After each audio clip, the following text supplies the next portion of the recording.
All right, guys, welcome to the 5th episode of All Chat Podcast. We've made it this far, surprisingly. Today we're going to be talking about Fortnite versus PUBG, a little bit of Red Dead, some We Happy Few, maybe, if we can get there. Yeah, we got all sorts of stuff we can talk about. Let's get into it.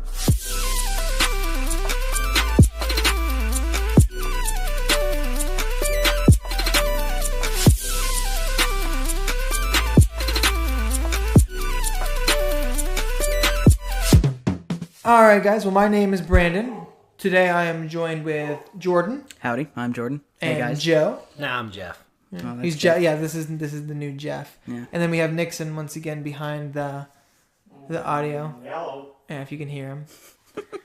But Jeff's going through a little bit of a transition, so his voice sounds a little different. I'm sorry for that.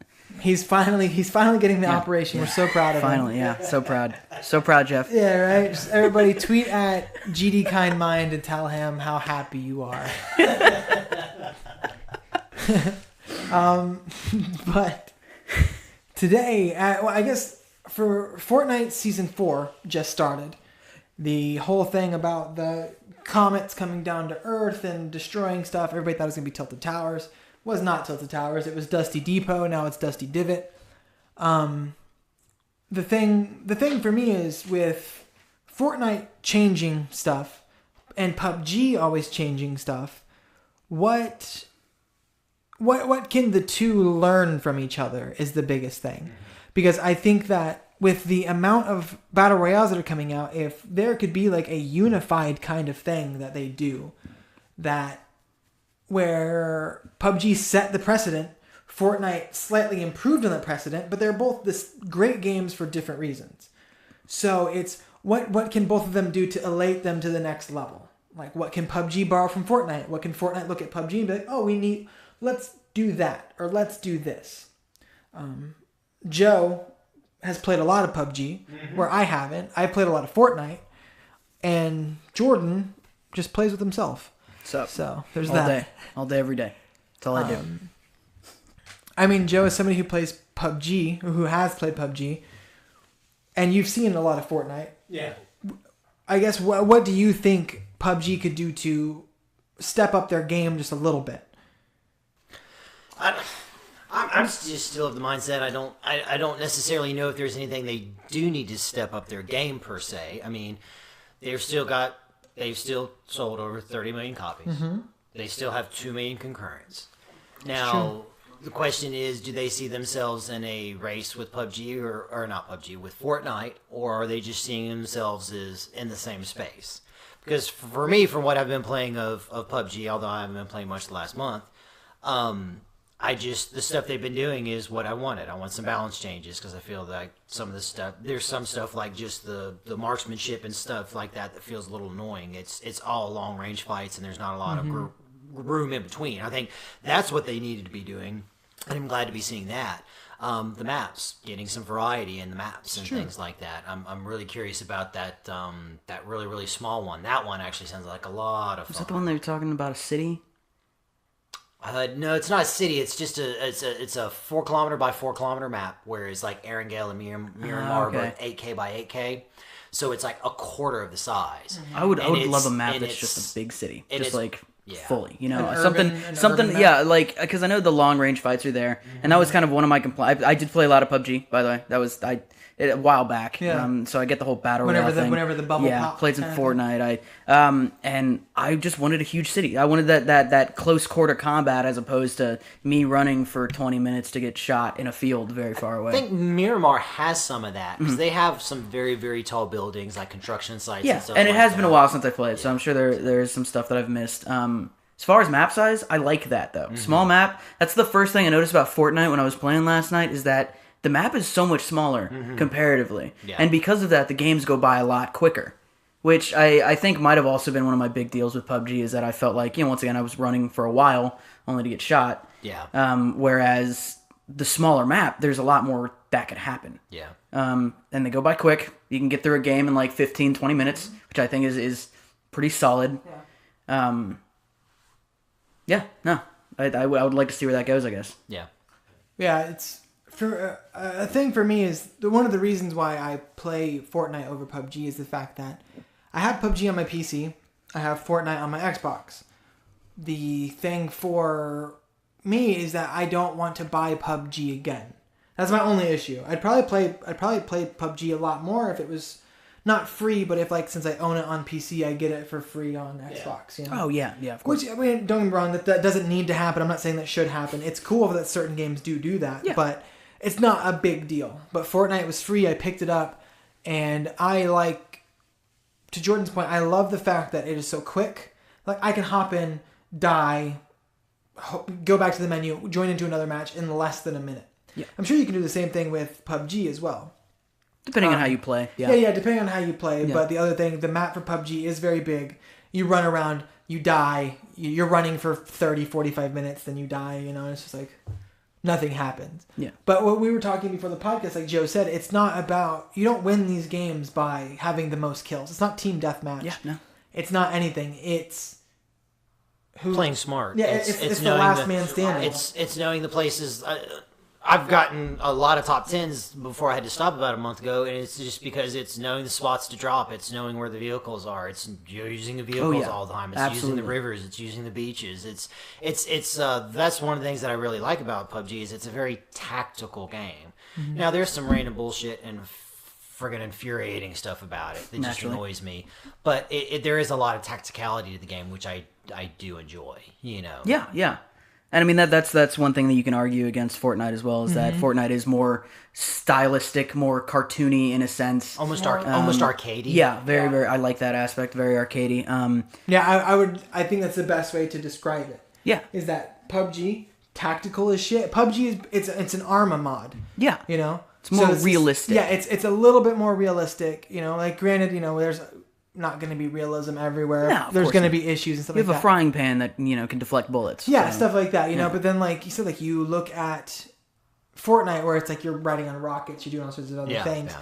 It's really, that's more my style. I love the run and gun arcade. I'm not very good at taking my time and being tactical. Joe, very good at taking his time and being tactical. I'm not. I'm like a fucking kid with ADD. And that's not even to mention the building aspect either. The building adds such a different dynamic to the whole game. Like, that was the first thing I noticed when I ran across somebody last night, was I'd shoot at them, and their immediate reaction was just turn around and start building as much as possible. And that was just, at first, it was really funny to me, because, that's not how I play, and admittedly, that's how I would die, because I didn't play that way.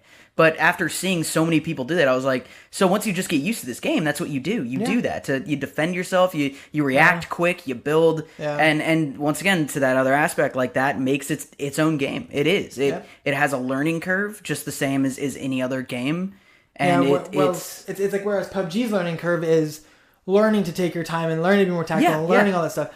Fortnite's learning curve is learning to build. Yeah. Because, I was playing it before we started this, and we all saw, I made it to the last 3 people. I'm still not very good at the game. I'm not good at building.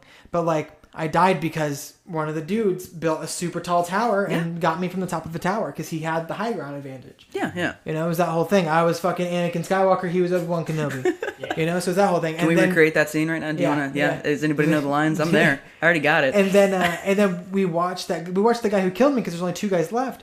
And then the next 5 minutes was just these 2 guys building these towers. Yeah. Shooting them out from underneath each other and stuff like that. And it's I think that's a really cool aspect of the game too. I think that it changes the way that you can look at terrain. It changes the way that you can look at everything. You're oh, I can't make it around this mountain. I can climb up this fucking mountain though. That kind of thing. So I like that part a lot. I think that for what they can learn from each other. I think that PUBG, if PUBG ever were going to go free to play, or not even free to play, I mean, just the way it is now, they could easily just add in something like the Battle Pass Fortnite has. You have to charge for it. People have already paid your $30, But you could have your base Battle Pass and then your up. That's like what Fortnite has. They have a base Battle Pass and an upgrade Battle Pass. Yeah. Upgrade, as you play through, you get more cosmetic shit, you get all sorts of stuff. But it's the same, but there's challenges.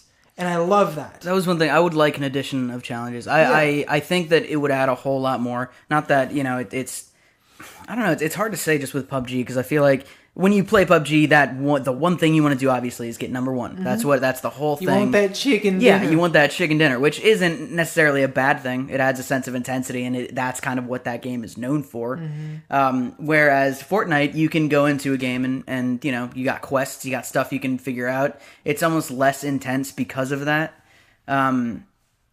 But I don't necessarily think it makes any game worse than the other. You know what I mean? Like, in addition, that would be cool to see PUBG to do that, but all in all, not necessary. It's not, no. I'm just saying as far as, like, what I think that PUBG could take from Fortnite to, I guess, have people who have fallen off the train of PUBG at this point. Because, like, if you go on Steam and you look at all of their reviews and stuff like that, it's just people flaming hard, just everything. Oh yeah, nobody's ever going to be happy. Naturally, no. Like, they just got rid of the ability to trade items between players, and people are like, if you look at like the reviews from like last week, whenever they actually put that in place, there was like 1,300 negative reviews, and it was all just because of that. Like, at first I was like, oh yeah, fuck PUBG, blah blah blah. They're sucking it up, but then I look at it and it's like, oh no, like, they're not sucking it up. People are just downing this game because they can't trade back and forth anymore. Yeah, well, it's typical review of BS. Yeah, and then they put out a new big update. They added like a new car, they put a new weapon. They did a bunch of balance changes for stuff and everything like that. And they were cracking down on cheaters and hackers and everything like that. And nobody was talking about them cracking down on cheaters and hackers. Everybody was just talking about bullshit. Yeah. But giving it negative reviews, saying that like, oh, you guys did this game is terrible. But then I look and they have like 600 hours into the game. Yeah. Stuff like that. And it's like the internet as a reviewing hole, and somebody who's not like a reviewing hole. I would say like somebody who's not like an actual video game reviewer. I say that with air quotes, just so you know, reviewer.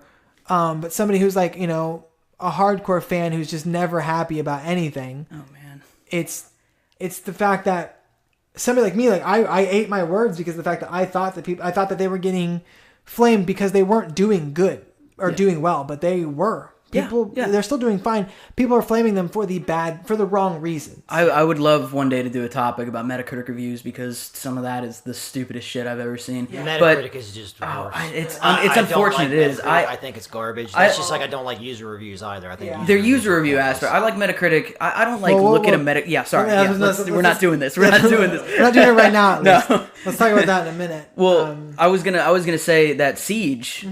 They recently had an update. They had I think the Chimera operation update. Yeah, the alien. And the whole alien outbreak thing. Yeah. Which now, so if I'm not mistaken, Siege's Steam review went from positive, doing well, to the second that update came out to like mixed. Yeah. And so reading through it was like, there's some like changes and some like some issues with servers that were there. But then a lot of the people were just complaining about Outbreak itself, about it not being like good or anything like that. And the thing I have to say about that is that it's a free fucking thing that you just got. Yeah. Like that's absurd to me that people can complain about like, and that's this is bad. I hate this. This is that's shitty. The thing like, is, you need to look at it. If one of the first things the person says in the first few sentences is good or bad, well, I don't even bother reading it. Oh yeah, because good and bad is subjective. Tell me why you didn't like it. I didn't like the controls because the controls are sluggish. I thought the story was childish, or I thought the character's dialogue was very, very weak. Yeah. That's at least something that you can tell me that you played the game and you have something suggestive, but this game is bad. It's like, well, you have no really good you had nothing to and that's why you got to be careful with a lot of the reviews, of course. For review-wise, I would say find like the one person that like does reviews that has the same outlook that you do and see what they have to say about it. Other than that, it's hard to judge a game by 1,000 people reviewing one game, Well, it's I know a lot of people we work with don't like reviews and don't like reviewers. People pay for that's bullcrap. It is bullcrap. For what reviewers get paid, trust me, the troubles they have, they're not getting paid by multi-million-dollar companies to write on. And the way that doesn't happen. The way that they're quote unquote getting paid is by like you get flown out to a hotel and you get like free food and you see some cool gameplay, but that's not like that's called PR, people. There you go. It's I don't know. Yeah. People don't. But the thing is, no one said that about God of War. Tens across the board. Oh no, no one's saying that this was paid for. All these were paid for by Sony. Oh no, it means it's a good game. It's like you can't have it both ways, people. Because it's a game you don't like. Oh, it's because it's a game you like and gets a low review, all they're getting paid for it. You know, or it's a game you don't like and they're getting good reviews, all they're getting paid for it. But it's a game you like and it's getting good reviews, oh, these must be good reviewers. Yeah, It's that must be great. Yeah, oh yeah, Yeah, listen to all this. It's the thing. Like we were talking before the start. It's like nobody's ever going to be happy about it. You know, everybody's always going to. We talked about the fact that you can give someone everything that they want, and there's still going to be bad things about it. Like even for PUBG or Fortnite, you know, it's like we might need to put a pin in this for a moment, just get back to PUBG and Battle Royale. And finish that up. Then we can always roll back into this. Yeah. So it's just the fact that like I think that if not even going free to play, I don't think that they need to at this point. Like Joe said, they got your money, everything like that. But like challenges would be cool. Yeah, having the ability to get not free stuff, but like exclusive stuff per season, like last season on Fortnite, you could get a John Wick skin, and like that's just dope to me. I love John Wick, so it's like, you know, you get the black suit, black tie, beard. You're Keanu fucking Reeves. It looks great. So it's like I think that's super cool that you can get stuff like that. I think I think on the other hand, if Fortnite would add like a first person mode, I think that'd be very cool. That'd be interesting, yeah. Yeah, just to give somebody a way to play the game differently. Peeking, I feel like, will always be an issue in these games. I think that's going to be a big ask for Oh yeah, of course, just because I think that's unrealistic, because you can't just we're going to add a first person or third person mode. Like your game has to be designed around that, because that's just like, if you look at Halo and stuff like that, look how bad the animations look in a third person whenever they do a third person. Yeah. And that's thing is animated and modeled differently versus views. And this obviously, I think the other point that people don't really say about when they're talking about the Fortnite and PUBG discussion, Fortnite is a completely different game than Fortnite Battle Royale, which is an add-on to a game that was remember when the game was about zombies? Remember that? If I'm not mistaken, it still is. There's still that core one. It's like Fortnite was announced in 2011 or earlier. It's been in development for a very, very long time. That needs to be taken into consideration, is they had all this stuff that they could just turn into a mode, versus PUBG is a standalone game that's being built from the ground up. Of course. You know, so, but I mean, I don't think it's necessarily realistic that you're ever going to get a first person. Yeah, no. I'm just saying, as far as something that they could add to just kind of change it up a little bit. I don't think that's necessary, because the whole thing for me for first person, at least in that, is that makes it more competitive. That's a competitive aspect. I don't think people play Fortnite because it's I don't think so either. People play Fortnite because it's, like you said, it's a quick and easy thing to get into. It's a lot more dynamic to watch. Like we were saying, I was telling you in the office, Fortnite is a game where I take someone who doesn't know how to play the game or doesn't really play games. I think I can sit them down and they can watch and appreciate it. Yeah. Whereas PUBG, you can't. They may not necessarily understand that shot that person got, how truly hard that was. Yeah. Or they're not going to be interested in me laying in the grass in a shadowy divot for 15 minutes while the circle shrinks around me. But because that's just it's a tactical versus a more run and gun kind of run and gun game. Yeah, exactly. Yeah. I was gonna say one thing I'd like to see PUBG do. For one, dab on them haters. You know.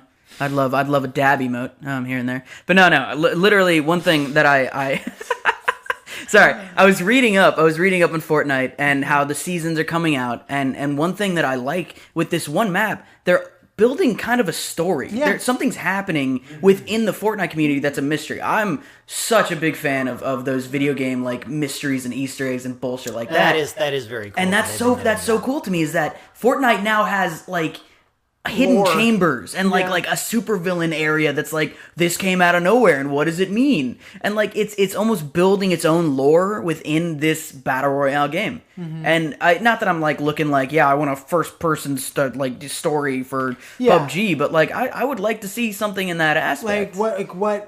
I guess something more of like, why are all these people just on this island kind of thing? Like that would be, I think that would be super interesting. I think in it, when you're talking about it being competitive, I feel like it would take away some of that competitiveness, which I don't think they're looking to do that. I don't expect them to do that, but I'm a sucker for that kind of shit. And I think that's really cool. And I would love to see more of that. Yeah, that would be very cool, I think. I like stuff like that, though. I like the evolving story, and I think that Fortnite also, the story that they're making for the Battle Royale section also bleeds over into the PvE as well. So I think that they have like a whole thing where they have these two games concurrently going side by side, to where these two stories, like what's ever happening in this world affects the battle royale world, and vice versa. Yeah. So it's that whole thing, like the comet coming down and crashing and destroying Dusty Depot, and then now the superheroes and supervillains and stuff like that. I wonder if maybe eventually they come out with a huge update for the PvE mode where it's like, no, now it's instead of aliens, it's like heroes versus villains in the PvE. Like your goal in the PvE is now not to fight aliens or zombies, but it's to fight supervillains who are building these armies of aliens and zombies. Yeah. And I ultimately think that's the question that needs to be asking. What do they need to take from each other as much as what do they need to lean into? Yes. What aspects of their game do they need to lean into more to show that these two games can exist in the same space at the same time? Mm-hmm. That's just like the whole argument for console wars and stuff like that. It's like one doesn't need to win over the other. They can both exist, and they both should exist. And it's like, what instead of trying to ape what the other one is doing, leaning into the things that make them unique and aiming towards that audience. And I think that's ultimately what PUBG and Fortnite need to do, is look at the things that's different about themselves that they can lean into to sell themselves more. I do have one thing that I think all right, Fortnite or that PUBG can learn from Fortnite, and that is destructible cover. Oh yeah, I feel like not like too heavy like Battlefield. That's not happening.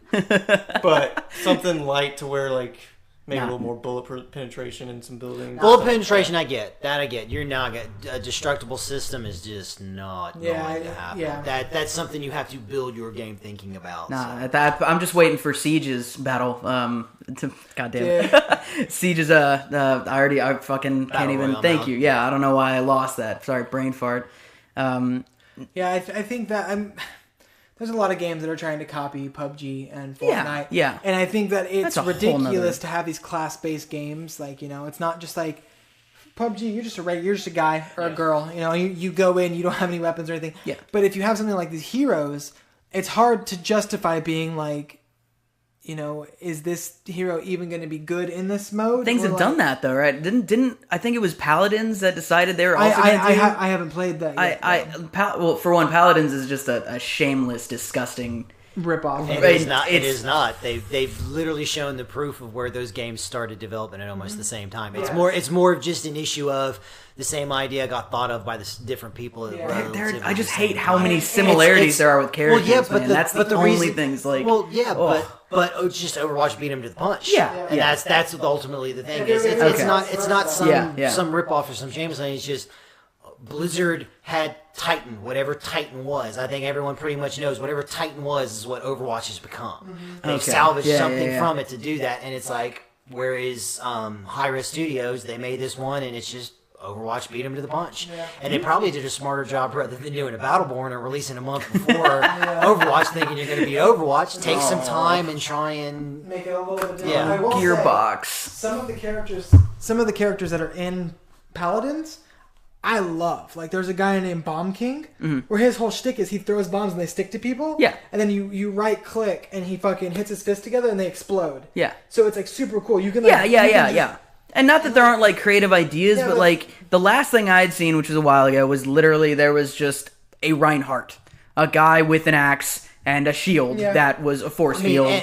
And a guy that had two shotguns that was basically just Reaper. It's kind of it doesn't look good, and that's the main issue, I guess. But and the counterpoint to that is Overwatch's ideas on characters ain't all that original. Oh no, of course not. I mean a guy with a tank with a shield, a person that's fast and teleports around. I'm not ragging on Overwatch. Overwatch is a good game. I enjoyed it. I played a lot of Overwatch, but I think people are being precious and being reductive to what Hi-Res has done. They got a game out. It works. It plays. It's not gonna. It doesn't look like it's gonna pull. It doesn't look like it's gonna pull a Battleborn and be dead within a month. Yeah. No, that's true. That's true.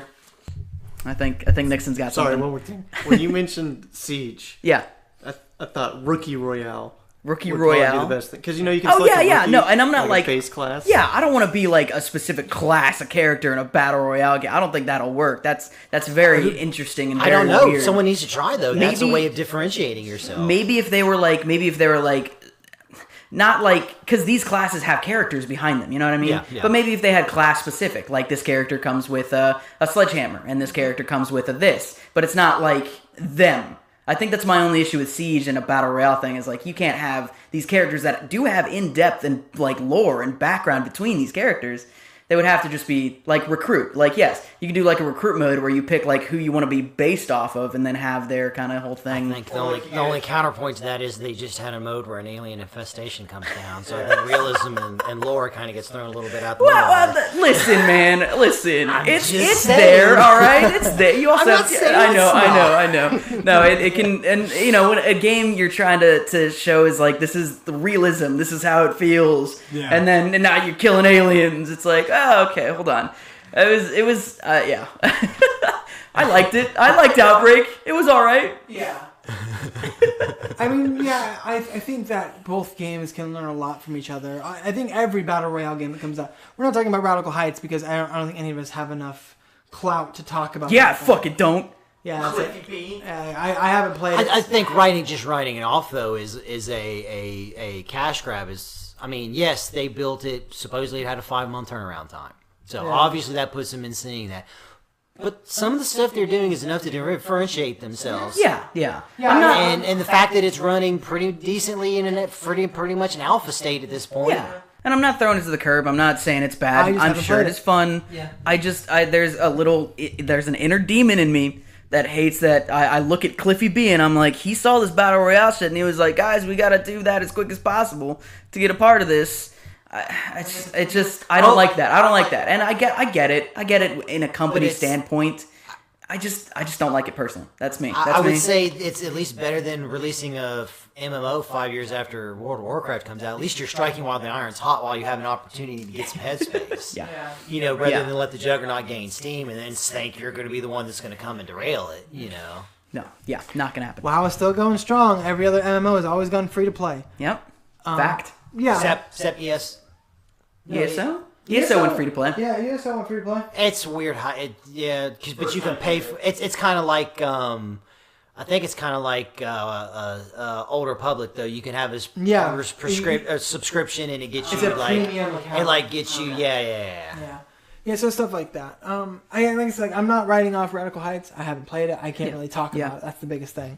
But that's the thing that's going to cause not PUBG and Fortnite looking at each other. It's going to be Activision coming in with a battle royale mode, someone with AAA status and Black Ops. Really, and it's like, what is there something they can do that either inspires or makes Battle of Fortnite and PUBG worried that they need to make changes? There's a lot of people saying, "Oh, we're going to hit it." Yes, you are going to hit it. That's just going to happen. When something new happens, it changes the market, and people want to try. Some want to try and ape it. Some want to try and do better than it. And we all ultimately benefit from it in the end. The only people that don't benefit are the ones that are game tanks, which sucks. But I shouldn't like.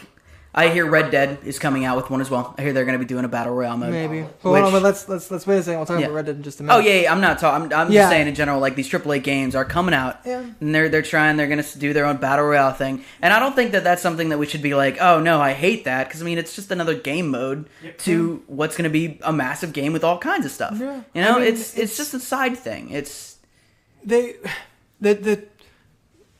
times that, if you look back at so many different things, all games follow trends. Yeah, I feel like just now, not just games, everything, books, movies, TV shows. But no, I'm just saying, like, for some reason, right now, it feels like everyone in the world is so conscious of of the battle royales for some reason. Yeah, but 10 years ago, whenever they revolutionized multiplayer, every game started having a multiplayer mode. Like the first Red Dead Redemption had a multiplayer mode. Yep. You know, Grand Theft Auto 4 had a multiplayer mode. All these games that had no reason to have a multiplayer mode, all of a sudden they had multiplayer modes. And it was kind of like, but nobody cared about that then. But for some reason now everybody's like, oh, fucking every fucking game's getting a goddamn fucking battle royale mode. They're selling out. And the thing is, sorry if that was loud. That was my internet voice. This is just theoretical, but it's like we may not have ever seen a horde mode and Halo. If Bungie didn't have competition to try and do something different, competition causes creativity, inspires creativity, and inspires people to do. I mean, look at the success of the first Modern Warfare. That I think truly revolutionized. Like now, every game has sprinting, or every game has classes and guns you unlock. And it was the first quote unquote hero multiplayer. Yeah. Honestly. Well, but it also, in that aspect, I would say, encourages my point of PUBG versus Fortnite. It showed Bungie what they needed to lean into to differentiate themselves between Halo. It showed Battlefield what they needed to do to differentiate themselves. We're real bullet physics. They're hit scan. You know, we're destructible environments. They're you know, kill streaks. Try to differentiate them. That competition helps everyone be better. Of course, yeah. Yeah, so I fucking Fortnite, PUBG, Radical Heights. Just fucking play your game. Don't care what you play. Play a game. Find a developer, support them. Don't buy them used. Quit flaming each other. Quit fucking making these developers hate everything. Quit making them want to not make games. Support Brandon Green. Support Epic Games. Support whoever. I guess support Cliffy B. And don't shit on people because it's a game you don't play or it's a developer you don't support. Fun fact: let people like what they like. Don't be a dick about it. Exactly. We have a message, people. Yeah, listen up. It's the same thing. It's the, like you said, the console wars. It's Xbox versus PlayStation. It's PC versus consoles. That's dumb. It's dumb as hell, dude. DC versus Marvel. There's since the dawn of time, since the first two cavemen came out and were like, "You're different than me. Fuck you." Remember back in the day when you'd get made fun of for playing video games? Like, that shit has changed. Like, I feel like everybody, even on the phone, plays a video game. Yeah. It's like it. And now it's all about, you know, what you play and against what you like and dislike. If you're a hardcore gamer, if you're a casual. The goalpost. The worst label of 21st fucking filthy casuals. The goalpost keeps getting moved. This is the last thing we'll say about the subject.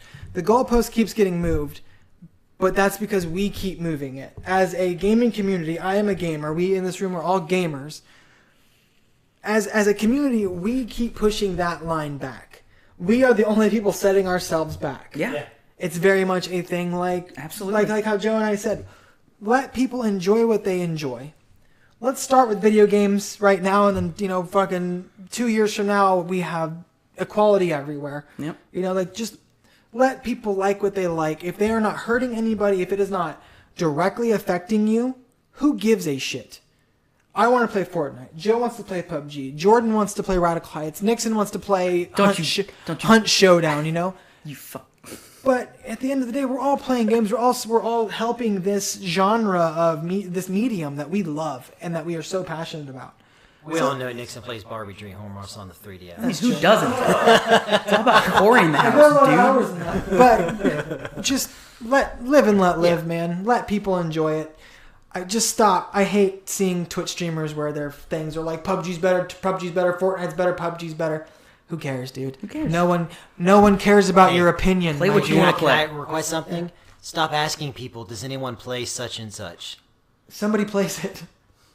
Just because you don't like it, just because it's not your cup of tea, doesn't mean you need to piss in someone's tea. Yeah.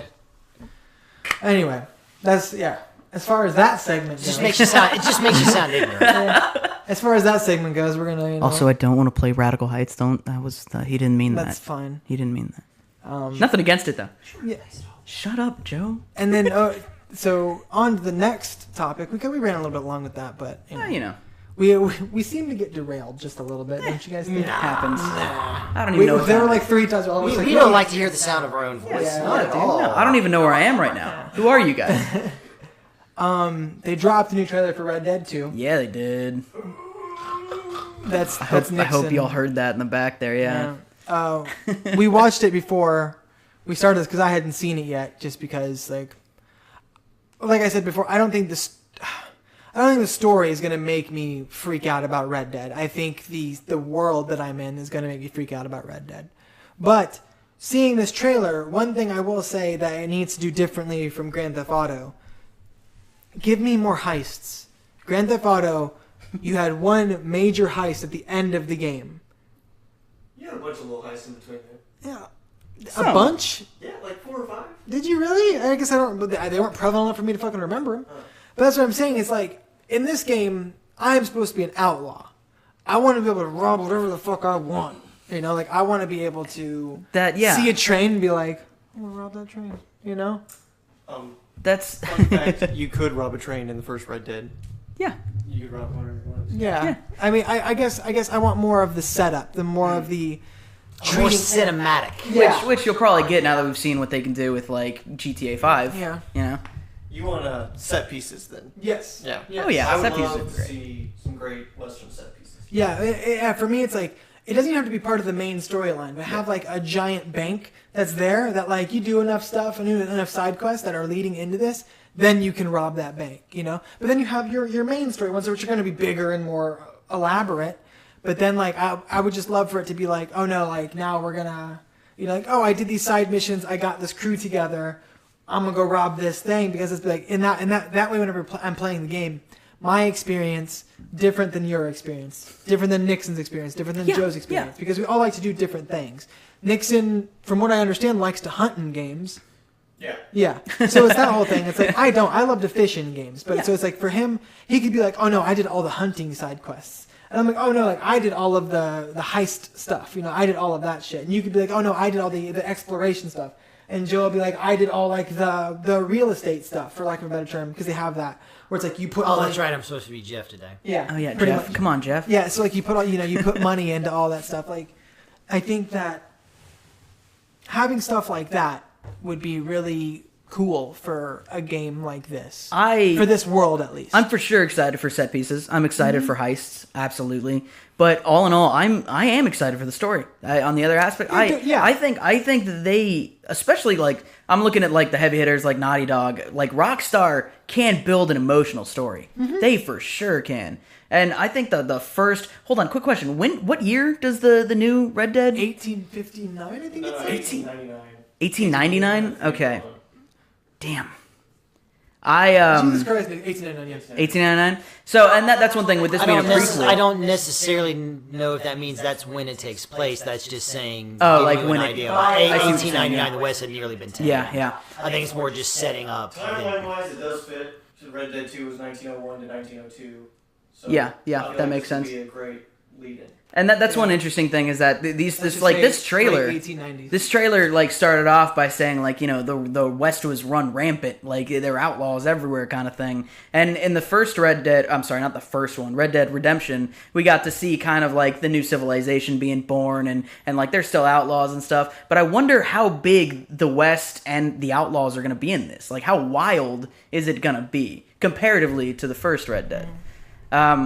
Oh, Nixon's coming in. Sorry, I'm going to be talking. We need like a Nixon. We need a Nixon button. Can we get a button over here that Nixon presses? I don't have a lot to contribute to this, so by all means, take the mic. So to me, Red Dead Redemption was about death of the Wild West. Yeah. So I think this one is leading up to that Wild West dying. Yeah. So these guys struggling for relevance, struggling for power. Yeah. Amongst all the new things coming in. So. I love tragedies. That's why I love Red Dead. Same. And Rockstar does them well so far. Yeah. So I'm really looking forward to seeing a bunch of things die. When me and Kevin were talking about it's the transition between lawlessness and like the people coming in to kind of clean things up. Yes, thank you. I couldn't think of the right word. But yeah, to change the world basically. So it's like it's that weird area from outlaws running rampant to the lawmen coming in and cleaning it up, and at that point the freedom isn't there as much. Yeah. Kevin brought up the cool idea that there's a lot of periods throughout time. You said the knights, when did Sword and Shield stop being as effective as something else? Yeah. And when did that stop being as effective as this? And that stop being as effective as this? Yeah. So always grown. Always changed. So Kevin brought up the idea of a pirate game. Pirates of the Caribbean. Like those movies are like at the tail end of pirates. Like they're kind of getting hunted down and taken out by the British and the Spanish and stuff like that. Yeah. And so he was saying like a game like Red Dead, like an open world game, but like you are some of the last pirates and you're trying to, just like this, like Nixon said, trying to find relevance, trying to hold on to that way of life because that's all you know how to do. Yeah. You've been living like that for 20, 30 years at this point, and you've been living like that since you were a small child, and now all of a sudden the times are changing. Everybody expects you to change with the times, kind of thing. Yeah. But then my counterpoint to that was like I said, like there are so many cool eras that you could do that in. Oh yeah. Me personally, I guess my question for you guys is like, what era do you think would be a cool Rockstar game. Like I said, in like feudal Japan or like feudal China, whenever everything goes from being like these dynasties to a one emperor or one leader. So it's like whenever you go from like whenever samurai stop being relevant. Yeah. That would be one of the coolest things where it's like you're a samurai that has been a samurai for 10, 15 years at this point. Yeah, I'm talking. And then all of a sudden, you know, your master or the dude you fight for is like, no, like we're not doing this anymore. And like dealing with that kind of being like that, being a Ronin, but not kind of being a Ronin, but still trying to abide by the laws and everything that you have to, because you're not a bad person, but this is the only way you know how to live. So you want the Last Samurai, the game? You want, yeah, but you not want Tom Cruise. You want miniguns. You want sake. Kind of. Yeah. But no. That's the idea. Is that I actually love that movie. I do too. It's a pretty like that movie. The only sake. It's the only thing that comes to mind. But no, that idea of the West coming in with their guns and then like giving them and then showing them this new technology versus the people that are still using swords and honor and like it would be really cool. As far as like rocks, dude, there's so much I would love to see Rockstar do. The West has, that's there. Mm-hmm. That's probably the number one for me, so I'm happy that's happening because I love me a good old duster here and there. Thank you, Westerns. It's fireproof. It probably wouldn't even melt anyway. Sorry. But I would love to see the transition of like I had said, the knights. I would like to see a knightly, we're coming from this castles and swords to the next big thing, forcing people to change. Forcing change. And I think that's kind of I feel like it's a good story, like plot development. I don't know what I'm trying to say. I'm sticking here like it would be really cool to see. It would be awesome. I think that it's a good idea. I think it could be emotional and it would be interesting to see that in a historical point of view. A lot of games don't tackle that. A lot of games don't tackle like what has happened in the past, And I don't know. I mean, I guess we have Assassin's Creed, which is pretty good. They do some stuff here and there. I don't know, Nixon. You moved the mic close to yourself. You got something you want to say? Yeah. Because I love American history. Mm-hmm. Rockstar is great at handling some semi-heavy stuff, but I want to see them handle really heavy stuff. So the something Holocaust. I would like to see like a transition with. Not the Holocaust? Oh, no, sorry. No. Jesus Christ. Cut that. So I would basically like to see Rockstar tackle the basically the death of an ideology during the Civil War. Ooh. That'd be cool. So like Nixon. I feel like if you could focus on one of the central states and have to deal with both sides, like a Hatfield and McCoy type of thing or something like that. I feel like they could do that pretty dang well. Yeah, like like a family who's dealing with the fact that like maybe their neighbors are for but they're against kind of thing. And interesting. Focuses mainly just or on multiple characters have two brothers who are on either side of the conflict, and they have to kind of, instead of it just focusing on the conflict itself, it focuses on more of these families that are torn apart by this thing. Yeah. I think that'd be cool. That's what I would like. That could be really cool. Yeah, absolutely. Hire me. I would love to. I would love to see more games just tackle situations like that. I want some old accurate history. Yeah. Honestly. Yeah. I think it's interesting. That was one of my favorite things about Assassin's Creed. Oh yeah. Was the ability to explore a historical area. Yeah. That was my favorite thing about the underrated game. I think it was called. No, what was it called? Oh man. Darkest something. It was a game where you basically were sent back. Darkest of Days. Darkest of Days. Yeah. It was you were sent back to these like historical moments with like futuristic guns and shit. You had like a machine gun in the Civil War. Ridiculous. You had like a space gun during fucking the fall of Rome. Yeah. I want that. That's what I want. Okay. That's it right there. Yeah. I mean, Red Dead looks awesome. Of course, I imagine nothing less than it being very entertaining and very good, just because of the fact that it's Rockstar, and Rockstar is a solid company. They've been a solid company for a while.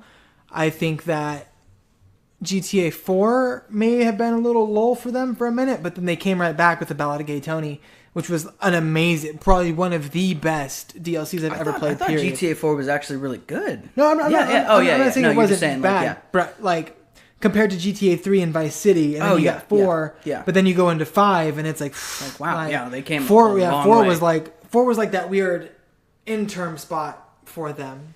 It's man. But now with like these big budget things they do with GTA 5. Remind me of that after the podcast. Actually, I have a video I'd like you to view one day. And then GTA, and then Red Dead 2. That I think that I like I said, I don't. I think it's going to be good. Yeah. 26th of October. Yep. Though. So I mean, talking about the trailer more though, I think what everybody definitely got out from it was that John Marston's there. Yeah. He's there. He's a part of that gang, obviously, as he would be during that time. Yeah. Well, they talked about that too. Fresh scars on his face. And I think that's going to be really interesting to put that into this story. Like everybody loves that character. Everybody sees him. I was talking I think like on the third podcast about how he's a changed man and how he's very respectable, very honorable when it comes to some things. At least trying to be. And I think it'd be interesting to see if he's completely different here now that he's a part of the gang. Now that he is there, it's Nixon button. I imagine button. he will be. Yeah. I think it's going to be a totally different John Marston. Yeah. I wouldn't be surprised if I hated John Marston in this one. Yeah. I wouldn't either. I mean, the first image we see of him doesn't seem great either. Yeah. He's like held hostage at knife point, which that could mean anything, but it's probably not a great sign.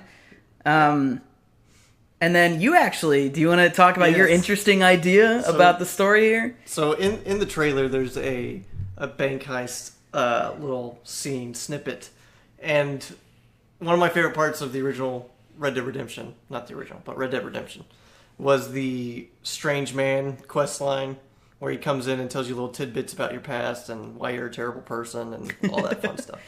And he mentions a bank robbery where John Marston blows a lady's head off or something, or somebody in the gang does that. And I'm pretty sure that bank heist we see in the trailer is going to be that scene. Which I wouldn't be surprised so if cool. the mysterious man is. It'd be so fucking cool. It would be very cool. It'd be a very good idea. Talking about originals though, I would love to see Red, he was the main character of the first Red Dead Revolver. Oh yeah. He was mentioned. There's a story. If you sat at a campfire in Redemption with some people, they'd tell you a story about this Western, this gunslinger named Red, and I think it would be really cool to see that character. I love those little Easter eggs. That's one thing they're good about.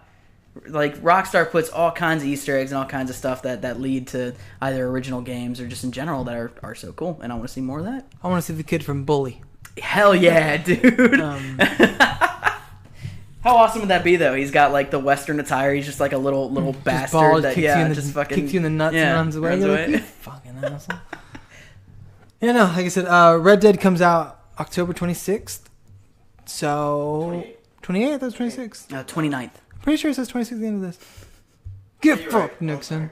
Yeah, I mean, October 26th. We got a little while to wait still for it. So I mean, maybe we'll see some more stuff about it at E3. Maybe Rockstar will come out and actually confirm E3 that there will be, I don't know, all of these things: battle royale, online mode, offline mode, whatever, story DLC. Another fucking Undead Nightmare, I would fucking love. Oh yeah, I was gonna say I don't see any zombies here, so I'm not sold yet. Yeah, I know. Undead Nightmare was probably one of the best games I've ever played in my life. I loved it. Undead Nightmare was great. But yeah. Anything else you want to talk about? I mean, I noticed. Yeah.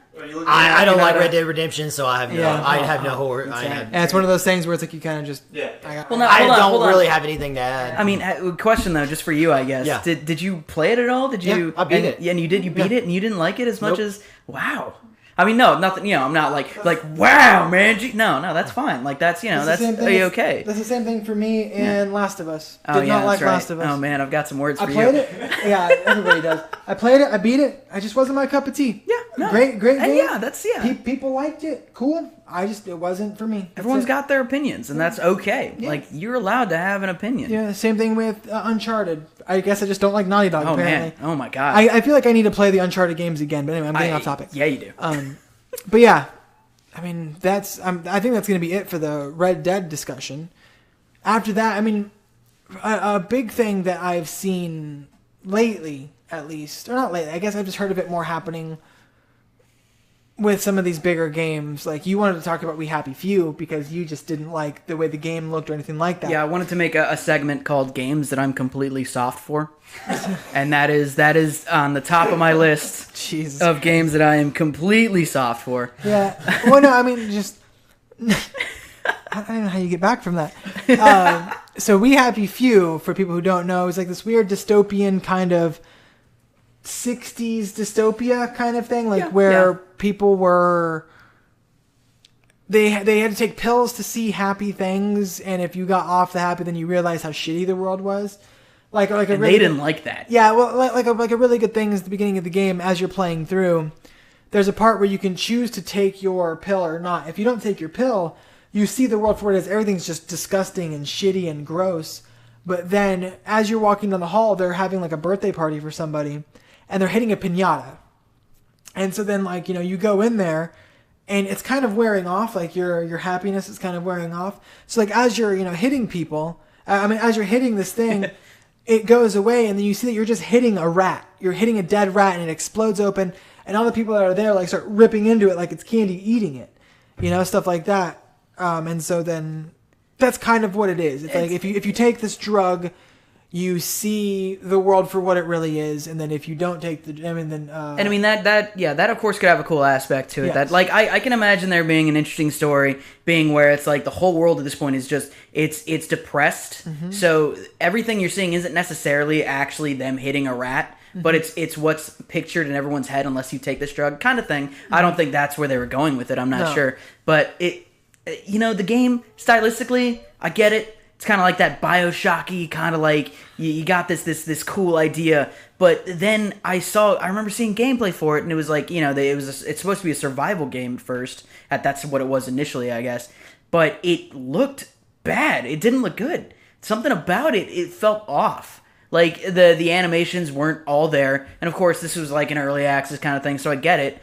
But there were so many steps that they took that were just not a good idea. It initially, I think, was like $30 for early access. And at one point, I believe they jumped that up to $60. Apparently, there was a point on Steam that you could get the game, but for $60. Yeah. Which, you know, okay, that's a little steep. Not only that, but then they also added a $20 season pass, which is like, what they haven't even really shown anything that can be... it seems weird. Doesn't seem right. What I wanted to talk about as far as this is mainly that. Yeah. The fact that, I mean, just to give you an idea, We Happy Few was revealed in February of 2015 at PAX East. Mm-hmm. They got to see it in 2015. It is now 2018, and they have consistently just kept pushing back the release date. I think that I talked about it previously about pushing back release dates and how much it sucks. I think that this is a prime example of a big problem that is in the game industry right now. These games are out on early access. People funnel their money into it, you know.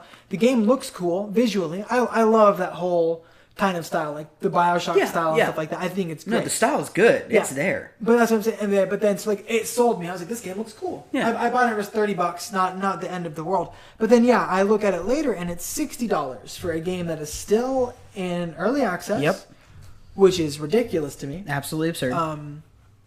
But then, my question is where do we draw that line for early access titles? Like, I personally do not like buying stuff in early access. There are very few games that I will make an exception for. If I see certain people like on YouTube that I like a lot, or streamers that I like a lot playing it, and they seem to like it enough, I will probably pick it up then because I'm young and impressionable. But for something like PUBG, it's still a game preview for Xbox. It's still, I think it came out a little while ago officially on December. Just the same time it came out on Xbox, it went live. It went officially released for Steam. Yeah, so it's like that. Like, when do we draw that line? Being like, how much is too much for an early access game, and how can we? The game community constantly complains about early access games.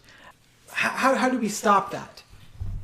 For me, if a lot of these mid-tier developers rely a lot more on ideas than the project itself. So when I'm looking at something like this, I see, like, if they're still selling ideas, I'm not buying it. If they're selling a product, though, that actually has their ideas implemented into it, then yeah, I'll buy it. Mm-hmm. But that's kind of the line for me. Like, if they're just talking about a lot of stuff that they're hoping to put into it, I'm out. Like, I'll wait until you see it, until you actually see that for yourself. Yeah, and then I have some theories behind what happened during, like, the whole process of this whole game coming out. Well, they came out and said exactly what happened. Yeah, which is good on them. They did it. They did the right thing to where they came out and said that if you want a refund, we will give you a refund. Like, I bought it on Steam like a year ago, and I was able to get a full refund for it, no questions asked, which is great.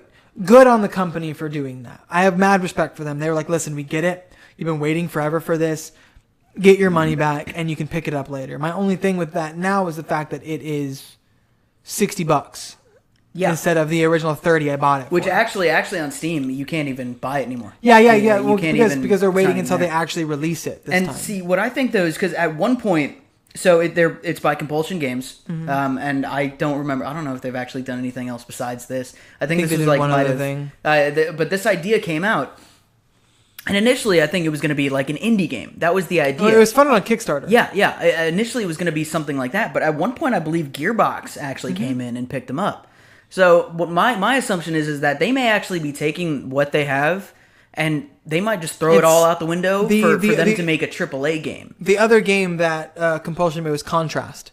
Oh yeah, that's right. It was a surprisingly good game. Yeah. It was interesting. It had interesting mechanics. It was you had the real world and the shadow world, and you could jump on shadows and shit like that. Yeah. Which was a good idea, and I liked that. It was cool. I actually didn't end up playing it. I wanted to a while ago. Yeah. But I do believe that with everything going on with We Happy Few now, I think that they're trying to turn it into a AAA game. I think they're taking the concept and the idea of what it is and making it something else. Which, I don't know. It's interesting to see the process, because once again, I remember seeing gameplay. It was a survival horror game where you crafted stuff, you took pills it's still like that. Yeah. But I mean, from the last time I played it, that's exactly how it was. It was just very still. It felt. I've not seen any of this. We've been watching this trailer. I haven't seen one bit of gameplay. This is just them walking through, showing you the environment. That's why I never even bothered to do it. Is I never saw one bit of gameplay, because this is all they ever showed. All they really showed was like this kind of stuff at E3. Yeah. They never really went into detail about gameplay. But if you actually look up the gameplay, it's not. I don't think it's anything special. This scene right here is actually what I'm talking about. Yeah. See, so like that. We're watching the We Happy Few gameplay trailer they did. And this is where it is. It's this chick's birthday, and they're hitting it, and but like as you're hitting it, you can hear like the squishy squish as you're hitting stuff. You eventually just get like glimpses of like. Well, no, then you see the blood everywhere, and then that takes you out of it, and then now whenever he looks back, see. That's what the whole point of it is. Yeah, and once again, like, interesting concept. Just to clarify, we're watching the 15 minutes of We Happy Few gameplay in 1080p by IGN. Which isn't really, once again... Yeah, from 2016. From June 2016. The rest of the quote-unquote gameplay is him just running out of this facility. Yeah. And it's not actually the open world that's there. And I didn't know that. Like, whenever I got it strictly based off that. I thought the art style was great. Yeah. But then actually playing it, you're like, oh, there's like side quests. You get thrown into an open world, and there's like people walking around and different stuff going on. But like, it's just not enough for me to say that, yes, this is going to be a good game. It's one of those things that I look at and I'm like, this looks boring. Yeah. It looks like it doesn't have much to it. And I mean, obviously there's a lot that goes into making a video game. I'm not about to, deny that fact. But I don't see anything special. Well, and I think that's the problem with a lot of these early access titles too, is the fact that you're promised things. Yeah. Through the Kickstarter, you're promised these things that haven't been fully fleshed out.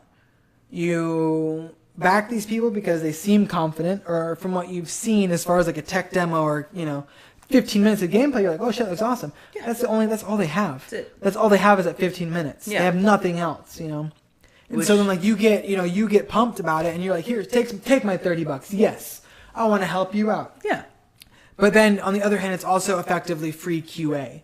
Because like, oh, it's a beta, report any bugs, and some people are out there doing it. Yep. That whole thing. It's not really QA. I mean, I think people have the wrong idea about this. When you buy into an early access title, when you kickstart something, do not think you're going to get a finished product or the game is actually going to come out. Yeah. It's not a guarantee. You're paying in because you think it's worth that money, never seeing that money again because you think it's worth the effort to try and get that product out. Yeah. I mean, because the thing is, every early access game is not going to succeed. No. Oh, so, no, I mean, you just have to have that mentality if you go into it. I'm playing it because I either like the concept and I want to see that concept in fruition, or that gameplay actually looks really, really good.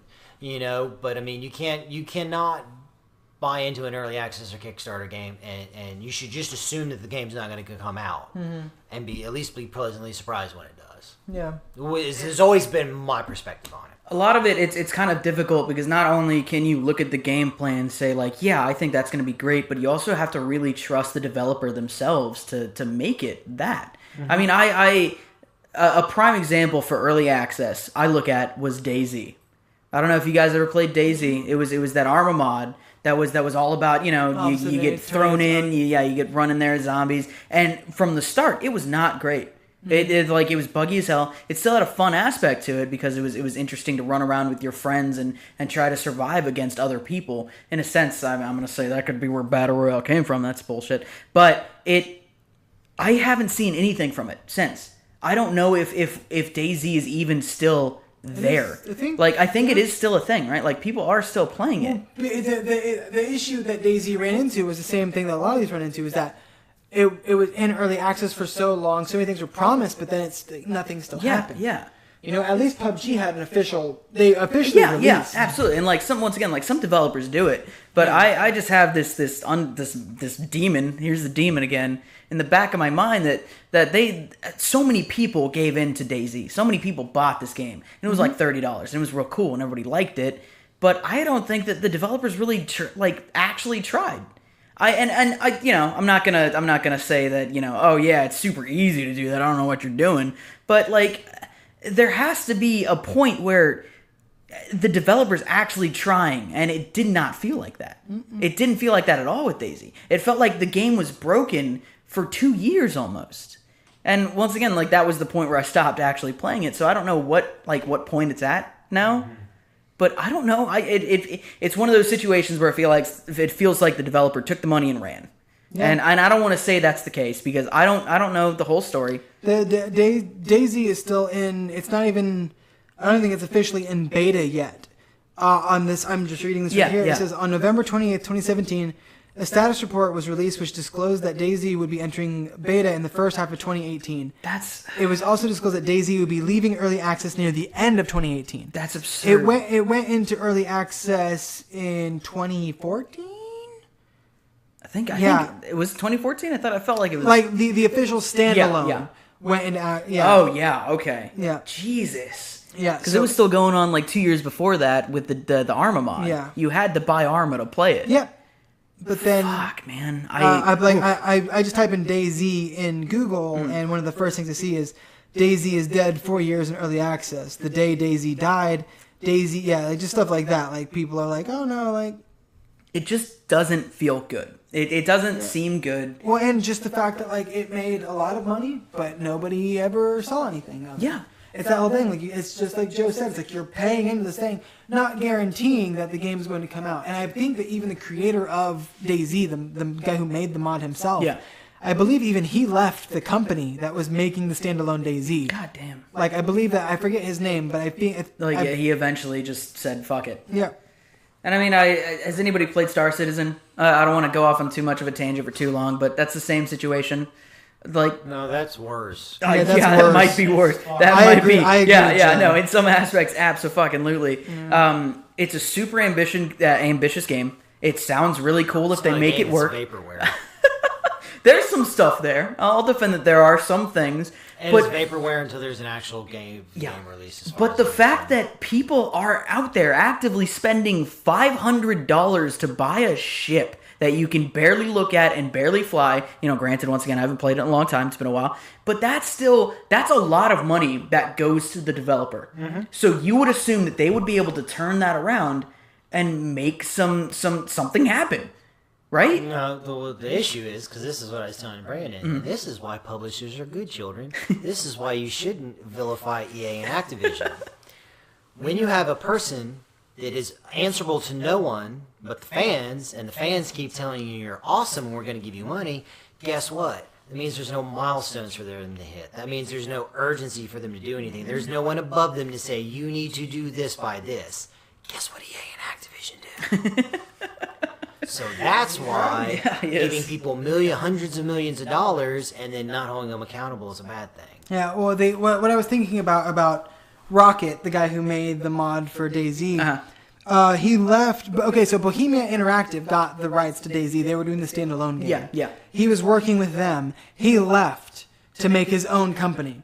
Okay. And then he found his own studio, Rocketworks, the Z, because ROCKETWERKZ, because he's a tool. Okay, one of those, yeah.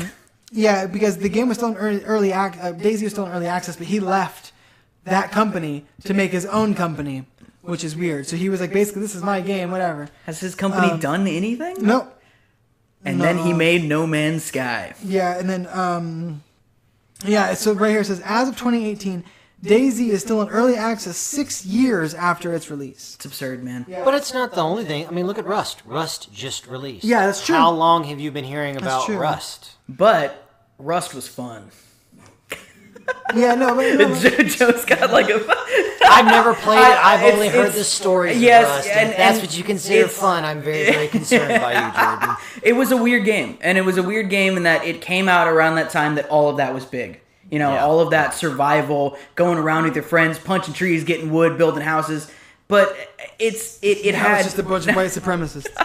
Oh, man, has it gotten that bad? Yeah, like you haven't seen... It was always that bad. I love Rebel FM. No, it wasn't always that bad. I've been listening to Rebel FM for years, and they've been talking for years about how they were ashamed at how they behaved in Rust, the horrible things they did. Oh, no, it's bad. Oh, no. Look it up, dude. Like, it's only gotten worse. Oh, I'm legit shocked right now. I had no idea it got that bad. It's only gotten worse. Oh, fuck, dude. That's awful. Yeah. Shit. Buy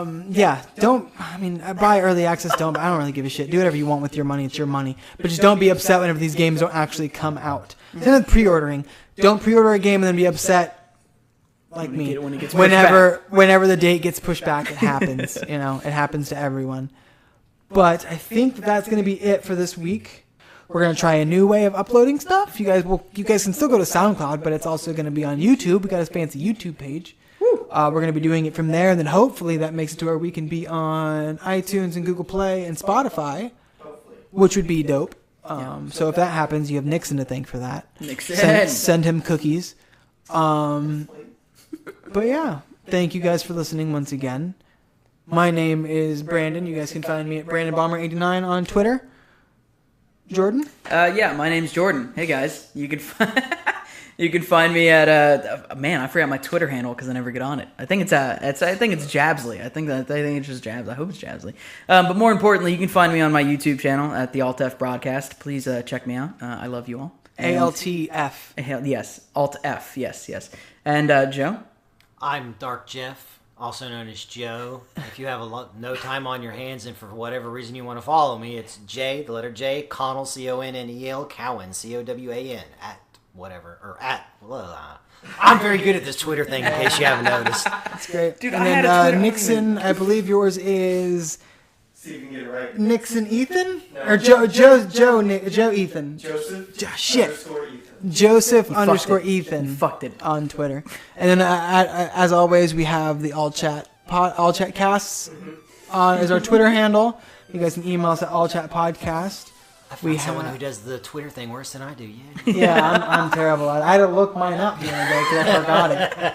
One day this will be flawless. I Yeah, promise. one day. Yeah, one day. But thank you guys. And we'll see you next time. Bye-bye.